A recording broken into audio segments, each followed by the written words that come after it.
Great to have you join us on another edition of Capital Markets, the first one for the month of March. I'm Ladi Williams. Well, some markets did well in February, while some followed the red theme of Valentine. Well, let's begin the show with some of the major global markets we track outside our shores now. We're seeing Europe. The pan-European stocks 600 ended the session up about 0.6%. Tech stocks led the gains, adding about 1.6%, while insurance fell 0.7%. We see the FTSE 100 there. That was 0.69% to close for the week, 7,682 points, while the DAX in Germany, that was up 0.32% on Friday. The CAC 40 at 7,934 points, marginally up 0.09%. Let's take it on to Asia now. We see Japan's Nikkei 225 ended its short of breaching the 40,000 level, leading gains in Asia on Friday, while China markets rose as investors digested manufacturing data from mainland. To see the Nikkei 225 1.90% to close on Friday at 39,910 points, almost 40,000 level. The Shanghai Composite 0.39% up, while the Hang Seng Index 16,589 points, 0.47% up for the week. We'll take it to U.S. now, where we see the Nasdaq Composite rose to an all-time high on Friday, 18,321 points, up a big 1.32% to close on Friday. The Nasdaq 5,138 points, while the Dow Jones Industrial Average 39,077 points, 0.09%. That's for the Nasdaq there, 18,321 points. Well, let's look at the crypto market now. We see it's a very bullish market with Bitcoin up 21% for the week. We see the Bitcoin $61,925 at about 6 p.m.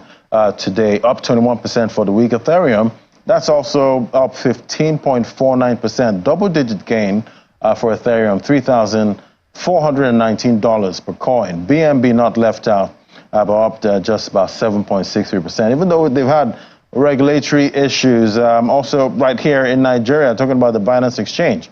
Now we see Cardano, 73 cents, 23% for the week. XRP, 16% for the week. Well, right here in Nigeria, traders in the crypto market might not be having such a good time. As you see a crackdown on the P2P market as the CBN moves to stabilize the FX market. There are also reports of 2 Binance executives detained in Nigeria, and unconfirmed reports of the government mulling some kind of $10 billion fine for Binance. Well, joining us now is Emmanuel Anyasi, a crypto influencer. Join us right here in the studio. Great to have you on the show. Yeah, great to be with you, Ladi. Right. So I can imagine with all the trading, that goes on in the crypto market. Yeah. We know some people are there, trying to buy low and sell high at some point. But you're also having to deal with all these issues. Binance has had issues in a couple of other countries too at this time, and the latest is Nigeria. Right now, talking about that P2P market. So talk to me about how the crypto community is seeing all of this. And is this the right move, for you? A crackdown on this P2P exchange. How are you guys going to be able to take profit in a bull market at this time? Yeah, the bull market is just, can I say, is just starting.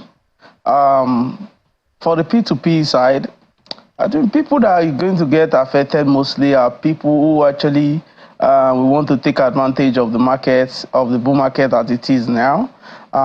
They might actually find it difficult to actually buy these cryptocurrency now, but they may actually have other alternatives if they look different. But it might actually send them back to scammers of those days, whereby you can say you just send money to somebody that you want Bitcoin, and at the end of the day, the person takes the money. So it's actually bad for people in generally. I don't think that is the appropriate step the government should have taken. Maybe find a way to actually liaise with these people, get them to actually be accountable to you.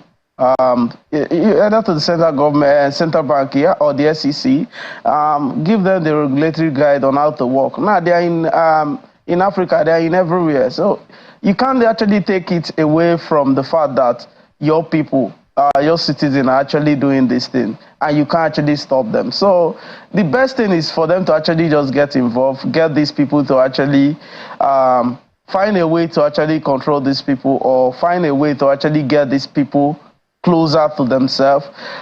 They might actually introduce something, and they can actually monitor if there's any fishy transaction, if there's any money laundering actually going. I think that is the best step. But because with the idea of blockchain technology, it's a public ledger. You're supposed to be able to see every transaction. If I send money to you from my wallet to your wallet, it's right there. Yeah, you're able to see it. Yes. So why is it? Why is there a problem of money laundering? Why is it so hard to identify those who are supposedly laundering money through cryptocurrency?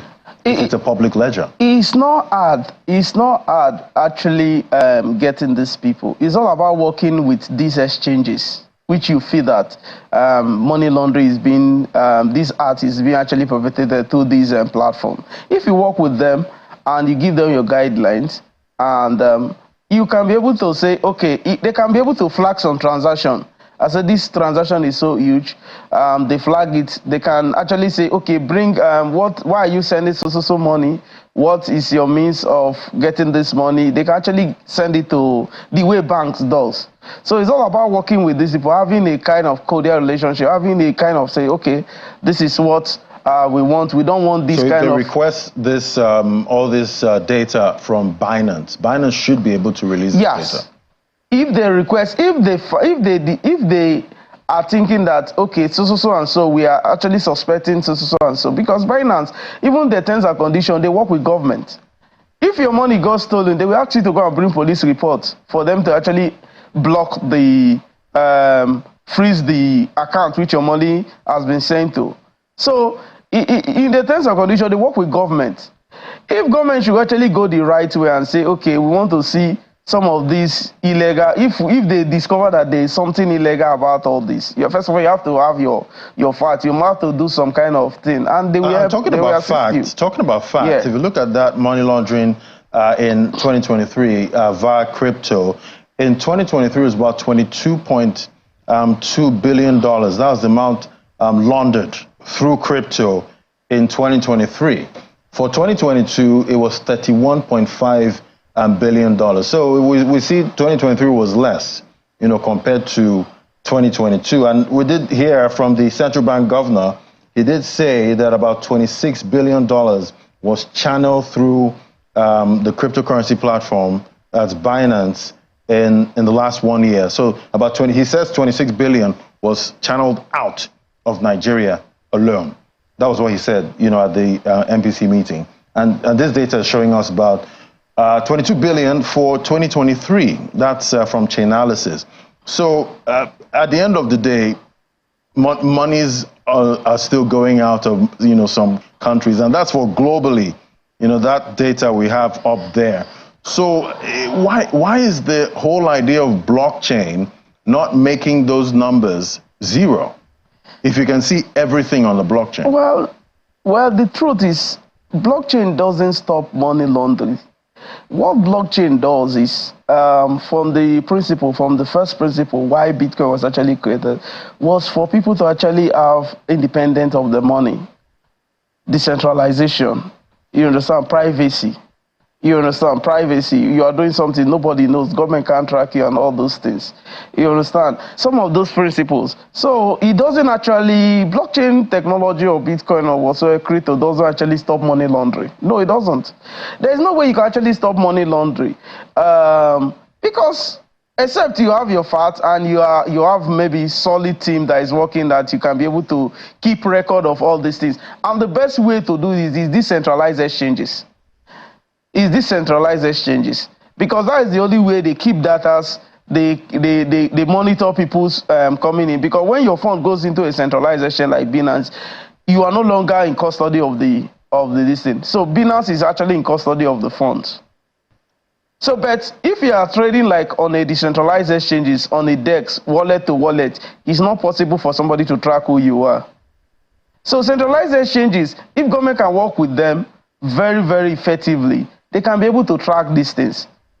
All right, but talk to me about, you know, the P2P market in Nigeria right now. So, you know, we're seeing clampdown on, you know, most of these platforms that enable P2P trading.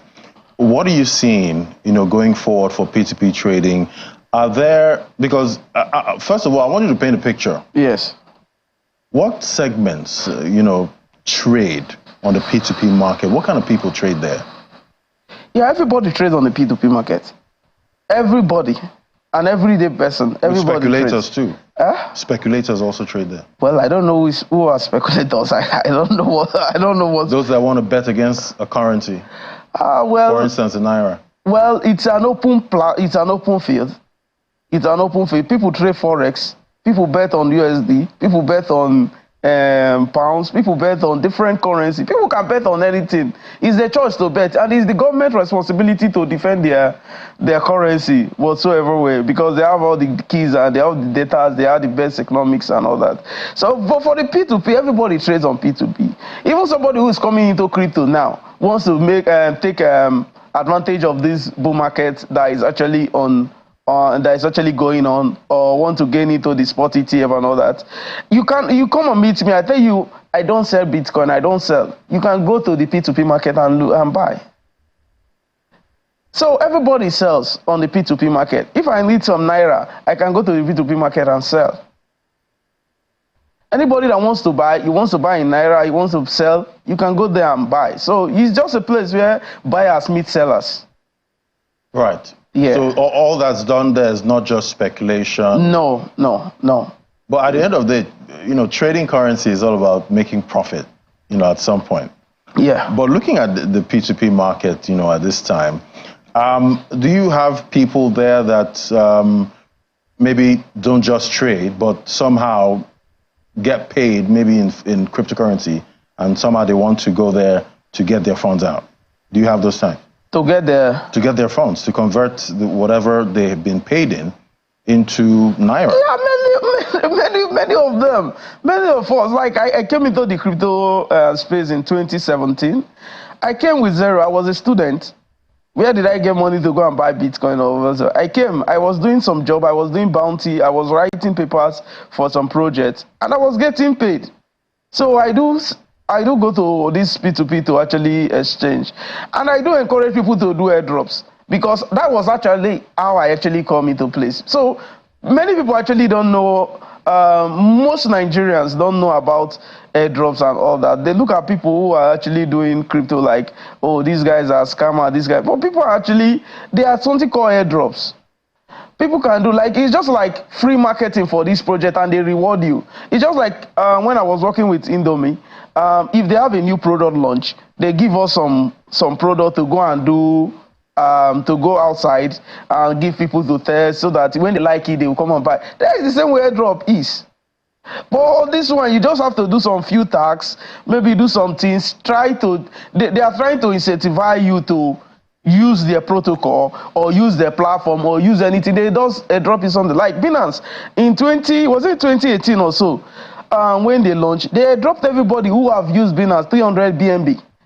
And if you are not sold, you should know how much it is now. So these are airdrops. But people also, you know, try to play in that market by just buying a cryptocurrency and hoping at some point it's going to go up and it's going to make a lot of profit. That is when you come to trading. That is when you come to trading. That is a trader. You look at it. Like me, I have my chart. I have my chart analysis. When the spot Bitcoin ETF was to be actually passed, I know that Bitcoin was going to rally up.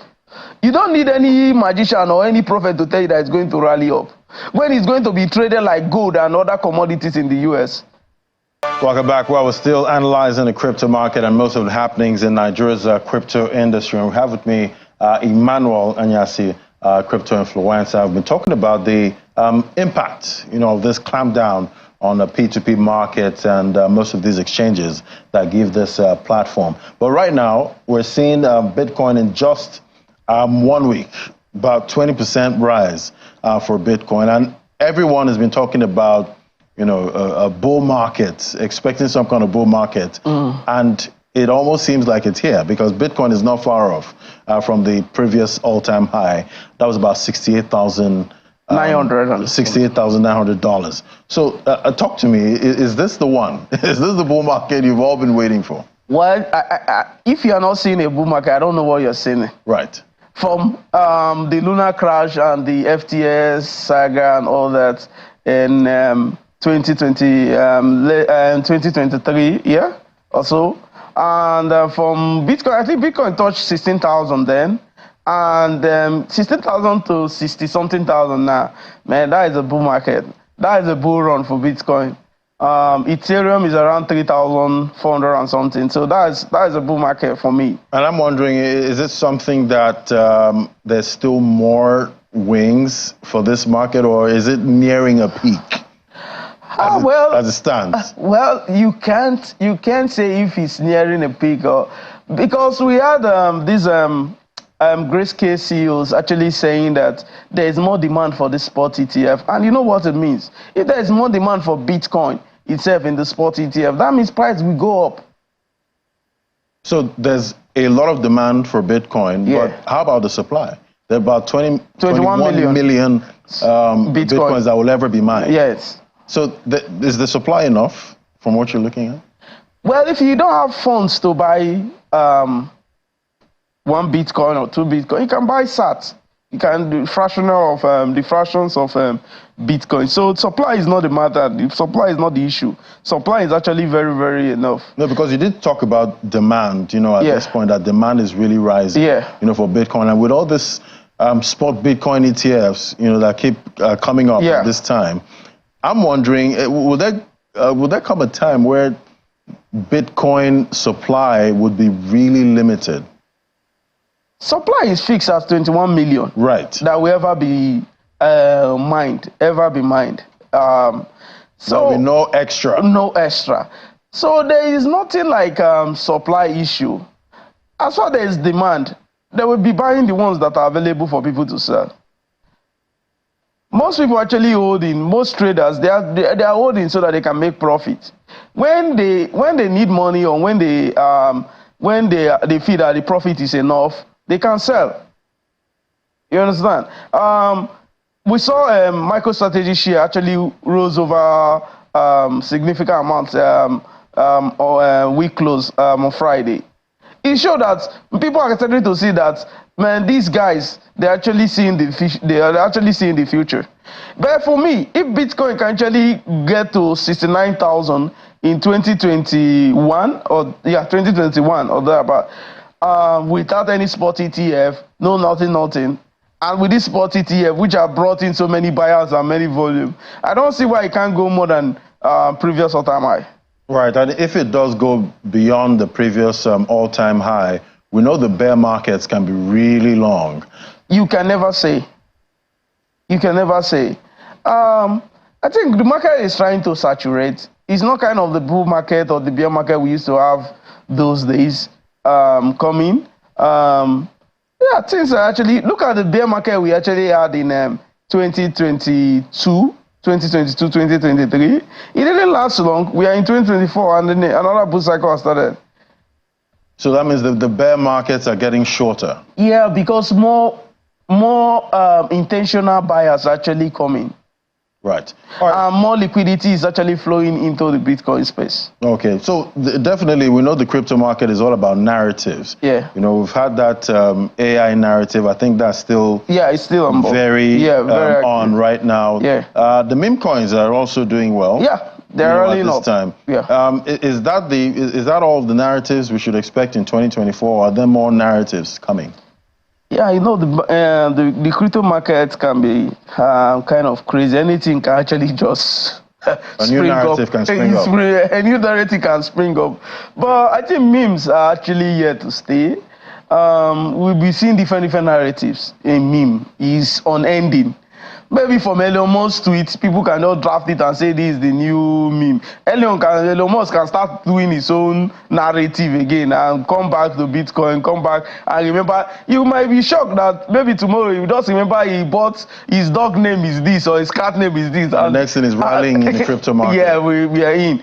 We've seen AI tokens are actually be doing well because of this AI, this new and open this thing this new AI. OpenAI. OpenAI and Google and all that. So there is like competition of AI now in the Web 2. So basically, the strategy would you look at what's happening in the traditional and you take that narrative and run with it into the crypto market. People just bring it into the crypto market, and most times you actually do well. Right. But for me, 2024, I think L2 should do well. L2s should do well. Layer 2 should actually do well. Probably layer 0s since they actually launch it. But layer 2s actually should actually do very well. Talk to me about cryptos you're watching at this time. Well, 2024 that you think might actually do really well. Do well. I'm looking at Arbitrum. I'm looking at layer 2s mostly. Matic, Metis, those layer 2s for the big caps. Because I see more projects actually coming with more and more big crypto adoption. Project might actually want to build. We've seen that so much. Ethereum is for big boys. The gas fee there is crazy. So people might actually want to actually shift more into layer 2s and do. We've seen so many blockchain actually coming on, C, different kind of blockchain and all that. But for me, it's still an open market. Anything can actually come and actually do very well. It just depends on what the people actually want, because it's the buyers are actually moving this thing, the builders are actually moving. We just saw one that actually just coming off Blast L2. Mint coins, they're actually doing crazy numbers and all that. Just like when we saw Base actually come. These things, sometimes they don't last long in crypto. They just come and you think that this is the one that is coming. Yeah. That is coming to save the whole world. And before you know, the crypto market is still has it's very volatile. West, it's very volatile. Really volatile. Not easy to navigate that market. No, not easy. There is no regulation, nothing. So it's just about people coming with their own concepts and creating things and people see if they can get in or not. Still early days in 2024. We'll see very early. What 2024 holds for the crypto market. Thank you so much for sharing your perspective with us. Emmanuel Anyase, crypto influencer. Thank you so much. Buddy. All right, let's take a look at some of the other markets now we track. Back home, we see the NASD unlisted securities market close in negative territory. The index dropped by over 3.97% to close at 1,141 points. Also, turnover for the week was negative as volume value traded all was down. UBN Property Companies PLC recorded the most significant gain as it rose by 9.83% to close at 1 naira, about 30 kobo there. Pfizer and Campina Wamco Nigeria PLC followed on that list, while Aradel Holdings Limited led the underperforming stocks. And there was also negative sentiment in the domestic equities market this week. Investors took profit again. The all-share index declined by 3.27%. Week on week, activity levels remained strong as trading volume and value that rose. Analyzing by sectors now, the consumer goods counter was the major gainer, followed by a big gain with the oil and gas counter, as all of the counters that we track declined. Then Julie PLC, again, topped the gainers chart for the week, followed by declining stocks there. We see MTN Nigeria PLC, that led the top losers for the week, down about 18.91%. Big drop there. And I'll tell you why in a few moments there. Well, for the top trades, the trio of United Bank for Africa, Access Holdings, and Transnational Corporation PLC top trades by volume. Meanwhile, MTN Nigeria has reported a loss before tax of 177.8 billion naira compared to a pre-tax profit of 518 billion naira a year earlier. The losses wiped out shareholder funds. The company attributed the losses to a massive foreign currency loss of about 740 billion, up from 81 billion reported in 2022. And Transcore Power is set to debut on the Nigerian Exchange Limited boasting a market cap of about 1.8 trillion naira.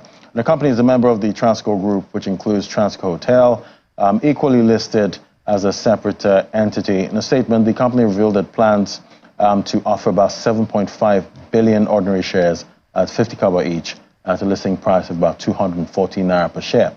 The listing ceremony is set to take place on March the 4th at the premises of the Nigerian Exchange Limited. Well, that's how money performed this week, and definitely we'll see a mixed sentiment in most of the markets we track. We'll watch this again on our YouTube channel.